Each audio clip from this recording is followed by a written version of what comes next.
They fined him for fishing, never knowing he'd soon own the water. For years, Harold Johnson found peace at the edge of the neighborhood lake, casting his line in the quiet dawn before work. It reminded him of his grandfather who had taught him patience, strength, and the art of fishing on waters just like these. But in this HOA-governed community, even the simple act of fishing became a battlefield.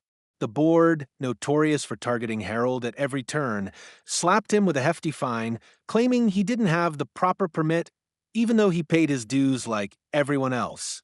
The humiliation wasn't about rules, it was about control, about reminding him he didn't belong. Neighbors whispered as Harold received letters threatening legal action if he dared fish again. What the board didn't know was that Harold had been quietly building success as a real estate investor, his financial reach stretching far beyond the gates of their pristine subdivision. When the HOA president smugly doubled his fine, Harold made one phone call that shifted everything. He bought the entire lake. Overnight, the ownership records changed, and Harold became sole proprietor of the waters that the HOA had used for leverage against him. When he announced the news at the next meeting, the room fell into stunned silence as he calmly explained that fishing rights now rested solely with him.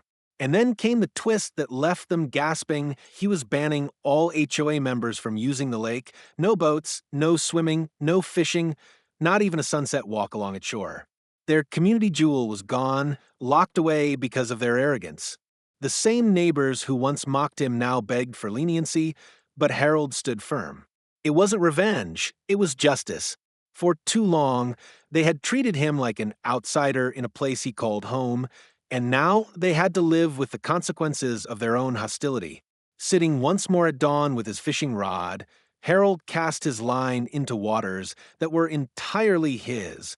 No fines, no threats, no rules written to break his spirit. Just peace, silence, and the quiet satisfaction of knowing he had turned their prejudice into his power. The lake was his sanctuary, and now it was theirs no more.